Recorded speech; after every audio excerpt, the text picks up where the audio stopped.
sekarang. Terima kasih atas sumbangan anda kepada kesejahteraan negara. Maklumat lanjut di www.hasil.gov.my.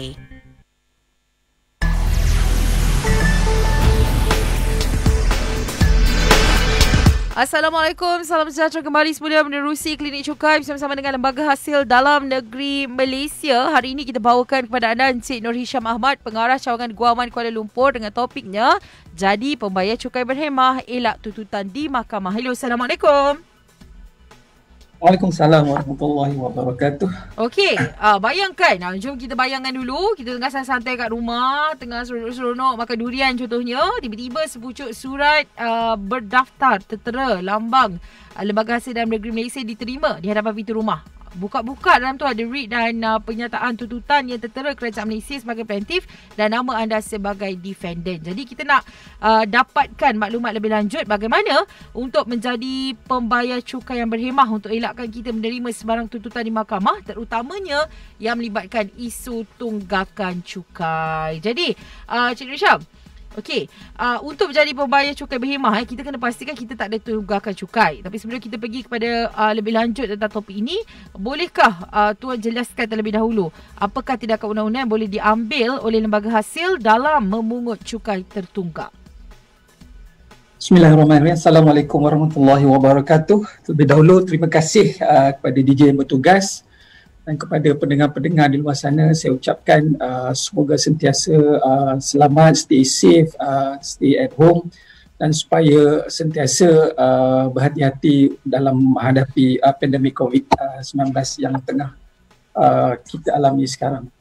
Untuk makluman DJ dan juga pendengar-pendengar sekalian, tindakan undang-undang yang dimaksudkan di sini adalah tindakan guaman yang difalkan di mahkamah terhadap seseorang individu ataupun syarikat, dua-dua sekali, untuk mendapatkan satu perintah bahawa individu atau syarikat tersebut bertanggungjawab untuk membayar kepada kerajaan Malaysia jumlah cukai yang dituntut di dalam tindakan tersebut. Dan LHDN sebagai ejen pemungut cukai kepada kerajaan mempunyai hak untuk memfalkan tindakan guaman tersebut kepada mana-mana pembayar cukai yang mempunyai cukai tertunggak. Dan ianya bagi tujuan untuk memungut kembali cukai tertunggak daripada pembayar cukai tersebutlah. Untuk makluman semua juga, tindakan guaman sivil ni akan diambil oleh pihak Lembaga Hasil Dalam Negeri setelah proses pemungutan biasa. Maknanya kita dah hantar surat, kita dah call kan, tidak berjaya. Dan juga sebagai jalan terakhir untuk mendapatkan kembali cukai yang tertunggak kepada kerajaan. Dan Lembaga Hasil juga kita akan memfalkan tuntutan di mahkamah bagi mendapatkan penghakiman terhadap cukai.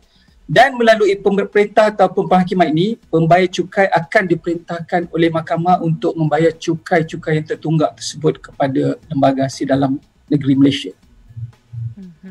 Okey. Baik, dan adakah terdapat undang-undang khusus yang membolehkan Lembaga Hasil berbuat demikian? Maksudnya nak filekan tuntutan di mahkamah dan sebagainya? Untuk makluman DJ dan juga pendengar-pendengar sekalian, bagi tindakan mahkamah memang sepatutnya, memang semestinya mempunyai undang-undang khusus lah sebelum kita mengambil tindakan di mahkamah. Sama juga dengan pihak Lembaga Hasil Dalam Negeri. Maknanya tindakan yang diambil oleh kami adalah berdasarkan peruntukan undang-undang yang termaktub di dalam Akta Cukai Pendapatan 1967 dan juga Akta Cukai Keuntungan Harta Tanah 1976 dan beberapa akta lagi.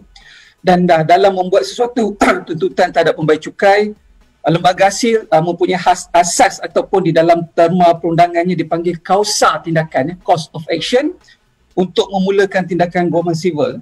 Kausa tindakan yang dimaksudkan adalah notis taksiran tersebut, di mana dan ianya termasuklah pembayar cukai yang menggunakan e-filing, di mana borang yang dikemukakan kepada Lembaga Hasil akan dianggap sebagai notis taksiran. Dan proses pemungutan cukai tertunggak melalui tindakan guaman sivil ini bermula dengan pemfailan saman di mahkamah sehinggalah penghakiman direkodkan di hadapan hakim ataupun magistrate. Dan kausa tindakan guaman sivil oleh Lembaga Hasil Dalam Negeri dalam memungut cukai setelah diperuntukkan secara khususnya di bawah Seksyen 106 Subseksyen 1 Akta Cukai Pendapatan 1967, yang mana seksyen ini memperuntukkan bahawa cukai yang terhutang dan kena dibayar boleh didapatkan kembali oleh kerajaan melalui prosiding civil sebagai hutang kepada kerajaan. Baik, dan adakah tindakan guaman sivil hanya diambil terhadap individu-individu tertentu sahaja? Ada beza ke? Okey. Untuk makluman semua, tindakan ni tidak ada, kita tidak memilih lah. Bermakna tiada pemilihan kategori khusus terhadap pembayar cukai yang diambil tindakan guaman sivil. Maksudnya bukan hanya individu yang mempunyai tunggakan cukai dengan jumlah tinggi saja yang akan diambil tindakan. Tetapi tindakan guaman juga akan diambil terhadap mana-mana individu atau syarikat. Maknanya individu dan syarikat yang mempunyai cukai tertunggak setelah proses pemungutan biasa yang saya jelaskan tadi gagal. Asalkan mempunyai tertunggak dan tiada bayaran atau penyelesaian, tindakan guaman sivil akan diambil. Selain itu juga pengarah juga boleh dikenakan tindakan guaman sivil sekiranya syarikat mereka tu mempunyai tunggakan cukai. Ini diperuntukkan di dalam Akta Cukai Pendapatan 1967 juga. Okey, misalnya katalah kalau ada syarikat kan yang dia dalam slip contohnya dia kata dia membuat bayaran untuk staff kan, tapi dia tak buat pun untuk staff. Itu pun boleh dikenakan tindakan ke? Selalu kan kita terima juga kan? Itu dah dalam kategori satu lagi, PCD, potongan cukai berjadual. Bermakna sepatutnya memang apabila staff tu dah bayar, dah buat potongan, sepatutnya majikan tu kenalah remit kepada pihak lembaga hasil dalam negeri. Maknanya mana-mana kegagalan. Tapi mana-mana kegagalan tu pun majikan tu pun boleh dikenakan tindakan juga, Tuan? Boleh. Majikan boleh dikenakan tindakan juga. Alright. Dan juga kita nak penjelasan lebih lanjut lah tentang bagaimana cukai ini boleh menjadi tertunggak dan perlu dibayar. Okey, apa yang dimaksudkan dengan cukai menjadi tertunggak dan perlu dibayar? Ianya diperuntukkan di bawah Section 1031 atau cukai 103 subsection 1 Akta Cukai Pendapatan 1967, di mana cukai menjadi terhutang dan genap masanya apabila notis taksiran diserahkan ataupun dianggap diserahkan kepada pembayar cukai. Bermakna apabila diserahkan ataupun dianggap diserahkan, ianya mesti dibayar. Okey, di Malaysia ni kita ada sistem taksiran cukai di Malaysia terbagi kepada dua, iaitu sistem taksiran formal lah dulu, STF, dan sistem taksir sendiri. Di mana di bawah sistem taksiran formal ni, noti taksiran mesti disampaikan dengan sempurnanya mengikut undang-undang. Manakala di bawah STS pula, sistem taksir sendiri, borang nyata yang dihantar oleh pembayar cukai tersebut adalah dianggap sebagai notis taksiran yang kita hantar borang setiap tahun tu kan, itu dianggap notis taksiran. Dan borang nyata dikemukakan kepada lembaga hasil adalah disifatkan sebagai tarikh cukai pendapatan ditaksir kepada pembayar cukai. Jadi dalam kes STS ni tidak timbul isu di mana pembayar cukai memberikan alasan bahawa beliau tidak menerima notis taksiran kerana borang nyata tersebut dikemukakan sendiri oleh mereka. Dan sebagaimana kita sedia maklum, pemukaan borang nyata ni boleh dilakukan melalui sistem e-filing. Dan setelah taksiran dibangkitkan, pembayar cukai mempunyai 30 hari untuk membayar cukai tersebutlah. Dan kegagalan menyebabkan kenaikan, gagal membayar nanti 30 hari, kenaikan akan dikenakan terhadap hutang yang tertunggak tersebutlah. Dan memang kita dekat sini kita galakkanlah taxpayer tu apabila telah dikenakan taksiran, bayarlah dalam tempoh yang sepatutnya untuk mengelakkan kenaikan seterusnya dikenakan kepada pembayar cukai. Budak taksiran dia akan menjadi lebih banyak lagi lah kan. Jadi memang kita advise kat sini, dapat notis taksiran, please come forward and make payment. Baik, jadi dia ada penalti yang dikirakan, yang kenaikan tu dipanggil penalti ke? Oh tak, kita panggil kenaikan. Maksudnya penalti kenaikan, itu lain, kenaikan okay. Lain. Kenaikan ada. Contohnya kalau misalkan katalah dia ada tunggakan RM10,000, lepas tu kalau dia tak bayar, tambah lagi 10%, macam gitu. Dia ada peningkatan berterusan macam bulan ni 10%, bulan depan tak naik. Tak ada. Oh tak. Tak ada. Dia lah 10% saja. Dia lock dekat 10%. Okey, faham? Dia lock kat situ. Baik, bolehkah Tuan jelaskan apa yang berlaku sebelum sesuatu tindakan guaman sivil diambil terhadap pembayar cukai? Okey, sebelum tindakan guaman sivil diambil, ada satu proses di mana kita panggil proses pemungutan cukai akan dibuat oleh pihak lembaga hasil dalam negeri sendirilah. di mana proses pemungutan cukai dia pun mengikut perundangan yang sedia ada.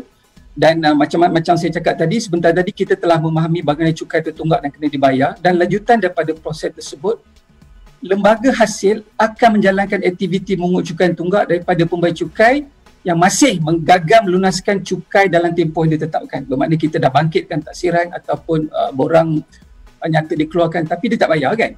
Jadi selepas tu kita akan membuat satu proses yang dinamakan proses pemungutan. Antara proses pemungutan tersebut adalah kita hantar surat, kita call dan kita memberi peringatan agar pembayar cukai membayar cukai yang tertunggak.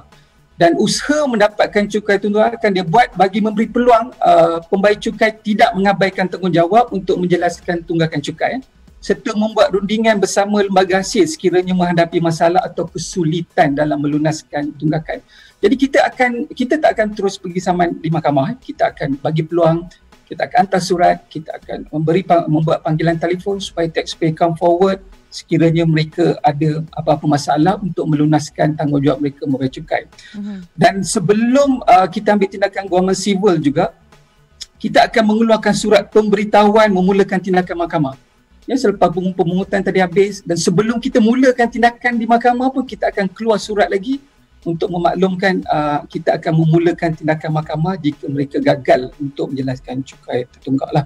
Dan di samping itu juga kita juga lembaga hasil juga mempunyai kuasa lah untuk mengeluarkan satu sijil di bawah Seksyen 104 Akta Cukai Pendapatan, iaitu kita boleh mengenakan sekatan perjalanan. Itu kita restrict ataupun kita kenakan, kita menghalang, maknanya dengan surat tersebut taxpayer dihalang meninggalkan Malaysia until and unless mereka menjelaskan cukai yang tertunggak tersebut lah. Baik, kita nak tahu dia punya perjalanan. Tadi dah tahu dah mula dengan bagi surat dan sebagainya. Kita akan inform semua. Kalau dia tak tampil juga tindakan guaman ini, bagaimana caranya tu? Okey, tindakan guaman, kita assume sekarang kita dah macam DJ cakap tadi, jadi maklumkan kita dah bagi tahulah surat semua dah buat, call semua dah buat Jadi masih lagi tiada respons Jadi kita pun hantar surat pemberitahuan tindakan mahkamah lah. Jadi masih lagi tiada respon. Apa yang kita akan buat? Kita akan kemudian kita akan filekan tindakan guaman civil terhadap pembayar cukai melalui pemfailan saman. Di mana saman akan difilekan di mahkamah bagi menuntut jumlah cukai tertunggak yang kena dibayar, dan dokumen saman ini terdiri daripada writ saman dan juga penyataan tuntutan, yang mana di dalam dokumen tersebut menyatakan secara terperinci bukti-bukti tuntutan seperti notis taksiran, tahun taksiran yang terlibat, kenaikan dikenakan dan juga jumlah cukai yang dituntut. Jadi maknanya dalam writ tu dan juga penyataan tu kita make it clear berapa dia kena bayar, untuk tahun berapa, dan juga notis taksiran pun kita maklumkan telah diterima oleh pembayar cukai tersebut lah. Dan selepas kita filekan saman dan saman tersebut dimeterai oleh mahkamah, kita akan membuat serahan saman tersebut kepada pembayar cukai melalui proses pos berdaftar seperti mana diperuntukkan di bawah kaedah-kaedah mahkamah lah. Dan daripada tarikh penerimaan tersebut, pembayar cukai mempunyai 14 hari daripada tarikh penyerahan writ dan penyataan tuntutan untuk memasukkan kehadiran. Ini semua proses yang berlaku di mahkamah. Proses ini tidak berlaku di pejabat lembaga hasil lagi. Proses ini berlaku di mahkamah, yang mana sekiranya gagal untuk memasukkan kehadiran dalam tempoh 14 hari tersebut, satu penghakiman ingkar yang kita panggil, boleh dimasukkan dan direkodkan di mahkamah terhadap pembayar cukai yang gagal tersebut. Okey, Cik Syam, selain dari kita kena masukkan kehadiran di mahkamah, apa lagi yang perlu dibuat oleh pembayar cukai sebaik saja mereka menerima writ dan penyataan tuntutan tu? Okey, secara jelasnya juga diperuntukkan di dalam undang-undang, taxpayer ni apabila notis telah diserahkan, sama ada mereka ni merayu ataupun tidak, cukai yang tertunggak perlu dibayar. Dalam arti kata lain, pembayar cukai perlu membuat bayaran keseluruhan jumlah cukai yang dituntut seperti dalam writ dan penyataan tuntutan. Walau bagaimanapun, walaupun kita menyatakan dia perlu membuat keseluruhan bayaran, kita masih lagi sekiranya pembayar cukai mempunyai kesukaran dalam menjelaskan sepenuhnya jumlah cukai yang tersebut yang dituntut, mereka kita alu-alukan datang kepada kita untuk berbincang. Kita tengok macam mana apa yang kita boleh bantu boleh bantu pembayar cukai untuk menjelaskan cukai-cukai tersebut. Dan apa yang saya boleh nyatakan di sini, bersegeralah untuk menghubungi lembaga hasil bagi menyelesaikan cukai-cukai tertunggak sebelum kita meneruskan tindakan yang lain, iaitu tindakan pelaksanaan, execution pula. Maknanya kita taxpayer pembayar cukai dah menerima notis tersebut, kita memang nasihatkan datang untuk bayar, dan sekiranya tak boleh datang berbincang. Nanti sebab ada another step, iaitu step untuk kita execute the judgement yang kita dapat tu, untuk kita laksanakan penghakiman yang kita peroleh daripada mahkamah. Okey, ini orang yang nak ambil tindakan lah. Maksudnya bila dah dapat writ dan juga pernyataan tuntutan tu dah masuk ke hadirat, ini yang respon. Macam mana kalau yang abaikan pula? Okey, macam saya tadi, kalau yang abaikan tu di mahkamah, kita akan ambil satu penghakiman yang dinamakan penghakiman ingkar. Ya, kita dah serve pada dia, dia tak datang, kita akan dapat penghakiman ingkar. Dan dengan penghakiman tersebut, kita akan serahkan juga kepada pembayar cukai. Dan apabila mereka tak respon terhadap penghakiman tu, dan kita akan teruskan untuk melaksanakan penghakiman yang kita perolehi lah. Dan dengan penghakiman tersebut, ada beberapa banyaklah mode of execution yang kita boleh buat terhadap mana-mana yang gagal ataupun untuk mendapatkan kembali cukai-cukai yang tertunggak tersebut. Maknanya dia ada kodaan lah, macam DJ cakap tadi, orang yang respon dan tak respon tu kan. Yang respon pun kita, kalau katakan dia tak berpuas hati dengan writ tu, mungkin dia akan kontes di mahkamah. Tapi still, cukai yang kena bayar, dan yang tak respon tu lagi susah lah pada pembayar cukai, di mana kita akan teruskan dengan pelaksanaan. Alright, itu selepas mereka mendapat writ dan juga pernyataan tuntutan. Tapi berdasarkan pengalaman tuan sendiri, apakah maklum balas yang diberikan oleh pembayar cukai setelah mereka menerima writ dan juga pernyataan tuntutan? Okey, banyak keadaan di mana apabila kita telah menyerahkan writ dan pernyataan tuntutan ni, taxpayer ni dia come forward lah. Dia come forward untuk untuk menyelesaikan whatever outstanding di dalam pernyataan tuntutan tersebut lah.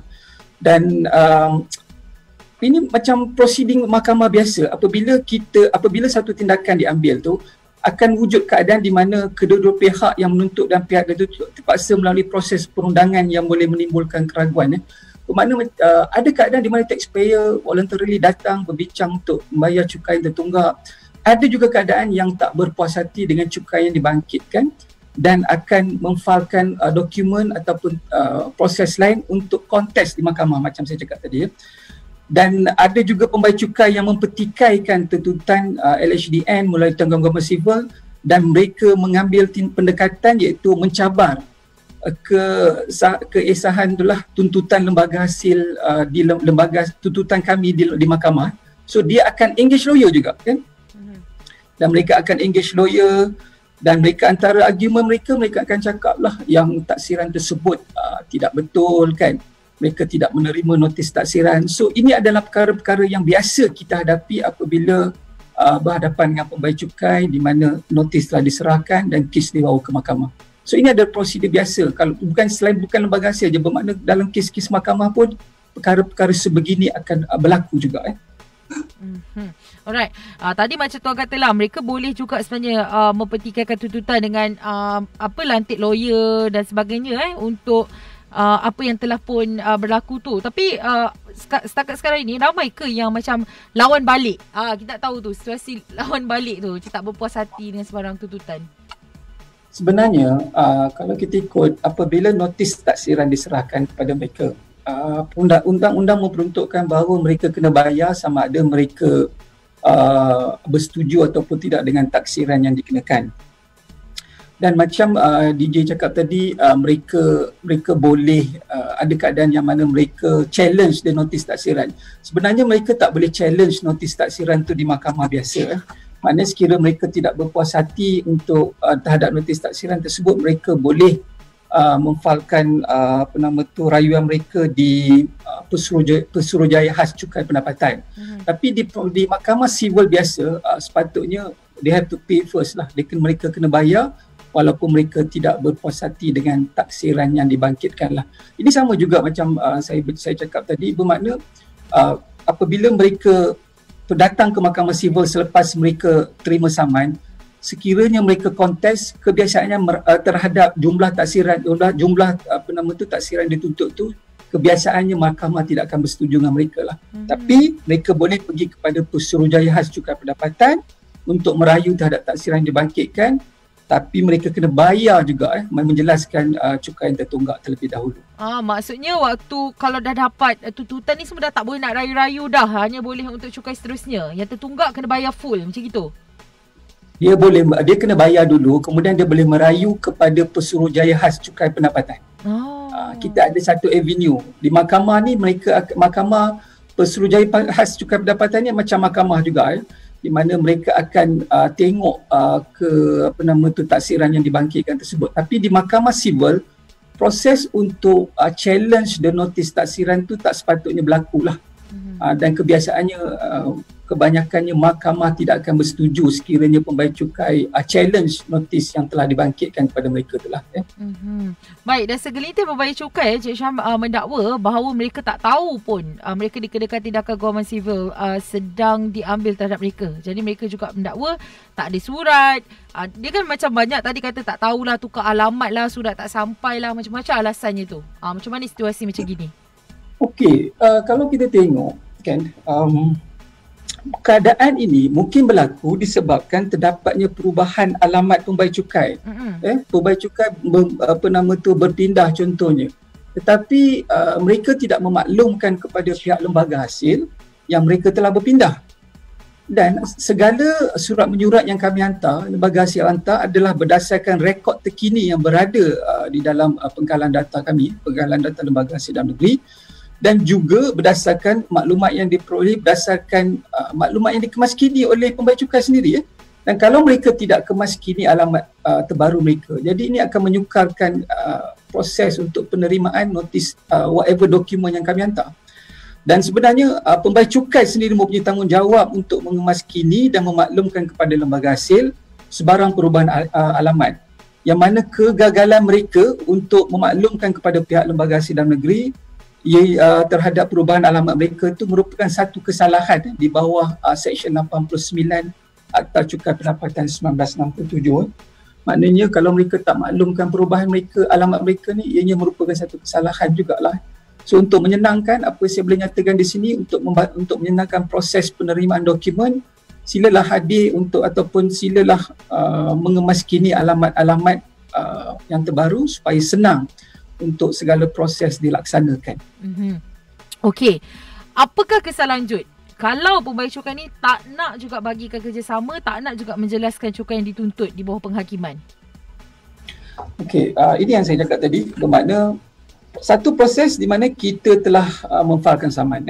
Dan macam DJ cakap tadi, saman dah diserahkan, dah diterima, tapi mereka masih lagi enggan bayar amount yang dinyatakan di dalam writ tersebut.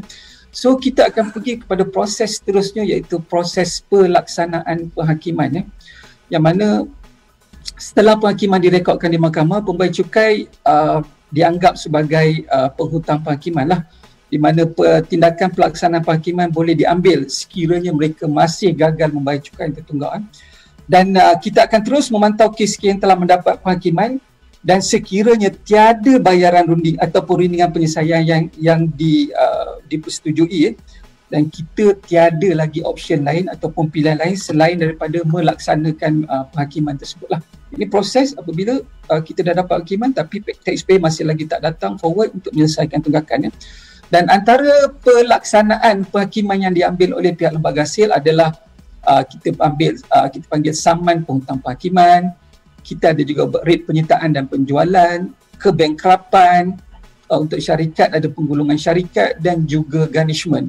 Dan kesemua tindakan pelaksanaan penghakiman ini diambil mengikut kesesuaian kategori pembayar cukai dan juga jumlah tuntutan. Dan sebagai contohnya, tindakan kebankrapan akan diambil terhadap pembayar cukai kategori individu yang mempunyai jumlah tuntutan ataupun jumlah hutang kepada lembaga hasil melebihi 100,000, Manakala bagi kategori syarikat pula yang mempunyai jumlah hutang melebihi 50,000. Ini adalah antara kita panggil mode of execution yang kita ambil terhadap mana-mana pembayar cukai yang gagal menyelesaikan tunggakan. Okey, ada tindakan garnishment tu yang pembekuan bank tu tuan? Betul. Kalau dah kena beku tu, macam mana nak dicairkan tu? Kita cakap apabila yang pertamanya apa yang boleh saya nyatakan ini, sebelum kita meneruskan tindakan pelaksanaan tu, saya mengharapkan pembayar cukai yang telah menerima RIT tu datang forward untuk kita selesaikan. Dan sekiranya mereka juga apabila kita dah mengambil tindakan pelaksanaan dan mereka juga mendapat maklum daripada bank bahawa akaun mereka telah dibekukan, mereka juga boleh hadir ke pejabat lembaga hasil untuk berbincang bagaimana untuk menyelesaikan ataupun untuk kita unfreeze balik akaun mereka di bank lah. Dengan syarat mereka datang berbincang untuk menyelesaikan whatever outstanding yang ada dengan lembaga hasil. Okey, selain dari tindakan mahkamah, apa implikasi lain yang mungkin dihadapi oleh seseorang pembayar cukai yang telah direkodkan penghakiman ke atasnya? Okey, kalau katakan mungkin mereka akan mempunyai masalah dari segi sikris, daripada segi sitos lah. Maknanya apabila penghakiman telah diperolehi oleh pembayar cukai terhadap pembayar cukai, mungkin antara perkara yang akan merumitkan keadaan adalah di mana ia akan memberi kesan terhadap laporan kredit pembayar cukai, sikris. Dan perlu saya maklumkan di sini bahawa tindakan yang diambil oleh sikris adalah di luar bidang kuasa lembaga hasil. Dalam erti kata lain, bukan pihak lembaga hasil yang memaklumkan penghakiman yang diperoleh kepada pihak sikris. Tidak. Maknanya penghakiman tersebut apabila direkodkan, maklumat tersebut berada di mahkamah. Bukan kita yang maklumkan kepada mana-mana agensi lah. Dan apabila ini berlaku, pembayar cukai akan menghadapi masalah. Contohnya untuk membuat pinjaman daripada agensi-agensi kewangan, yang mana agensi kewangan tersebut membuat rujukan kepada pihak sikris contohnya lah. Dan dalam hal ini bagi berkaitan cukai pendapatan, pembayar cukai yang ingin membersihkan rekod sikris, mereka perlu menyelesaikan terlebih dahulu kes guaman yang diambil oleh pihak lembaga hasil dalam negeri lah. Dan juga selain daripada itu, sekatan perjalanan di bawah Seksyen 104 yang saya nyatakan tadi juga akan dikenakan kepada mana-mana pembayar cukai yang orang kata tegar ataupun yang masih enggan menyelesaikan cukai pendapatan. So ini adalah implikasinya apabila penghakiman telah diperolehi dan juga kita meneruskan dengan tindakan pelaksanaan. Baik, ada tips tak tuan berkenaan dengan kepada pembayar cukai untuk mereka bebas daripada tunggakan cukai? Sedikit tip. Okeylah, apa yang saya boleh maklumkan di sini kepada pendengar di luar sana kan. Sebenarnya tindakan yang kita ambil ini adalah bukannya tidak mempunyai sebarang asas atau sebab, dan di mana semuanya tindakan kita ambil ini atas merit kes dan usaha memberikan kepada keadilan kepada pembayar cukai yang patuh kepada pembayaran cukai lah. Dan perlu juga diingatkan sini, segala kutipan yang diperolehi oleh pihak lembaga hasil akan dikembalikan kepada rakyat dalam pelbagai bentuk. Justru bagi mengelakkan tindakan undang-undang dikenakan, jadilah pembayar cukai yang patuh. Di mana apa yang boleh saya nasihatkan di sini, sekiranya ada apa-apa tunggakan dan pembayar cukai mempunyai sebarang masalah, tampillah ke hadapan, berbincanglah dengan pihak lembaga hasil negeri untuk mencapai satu jalan persetujuan. Dan saya boleh nyatakan di sini juga, sekiranya tuan-tuan dan puan-puan hadir, insya-Allah kita akan membantu mana-mana pembayar cukai yang mempunyai masalah bagi menyelesaikan cukai yang tertunggak. Jadi semuanya pilihan berada di tangan masing-masing lah ya.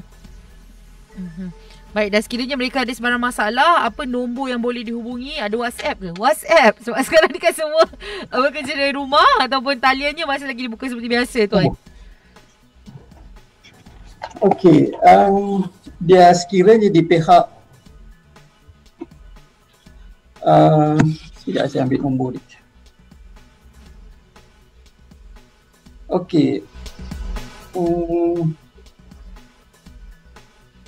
Bagi mana-mana pembayar cukai yang mempunyai masalah, antara nombor yang boleh dihubungi oleh pembawai cukai iaitu kita pendengar-pendengar boleh menghubungi hasil care line di talian 0389111000 0389111000 dan juga boleh memberi sebarang maklum balas di portal rasmi Lembaga Hasil Dalam Negeri di www.hasil.gov.my. Jadi panggilan nombor telefon pun saya dah berikan dan juga boleh menghubungi mempunyai portal rasmi Lembaga Hasil Dalam Negeri lah. Dan juga boleh follow di media sosial Lembaga Hasil sama ada Facebook, Instagram ataupun Twitter. Dan saya amat mengadukanlah apa juga feedback ataupun maklum balas yang boleh yang hendak diberikan oleh mana-mana pembayar cukai di luar sana. Baik, terima kasih kita ucapkan kepada Encik Nurisha Ahmad, Pengarah Cawangan Guaman Kuala Lumpur bersama-sama dengan kita untuk program Klinik Cukai edisi hari ini bersama dengan Lembaga Hasil Dalam Negeri Malaysia. Terima kasih Cik Nur Hisham. Sama-sama. Assalamualaikum. Waalaikumsalam warahmatullahi. Baik, itu dia tadi program Klinik Cukai bersama dengan Lembaga Hasil Dalam Negeri Malaysia. Dan untuk anda terus dengarkan kami di Bernama Radio, stesen berita bisnes pilihan anda. Demikian tadi program Temu Bual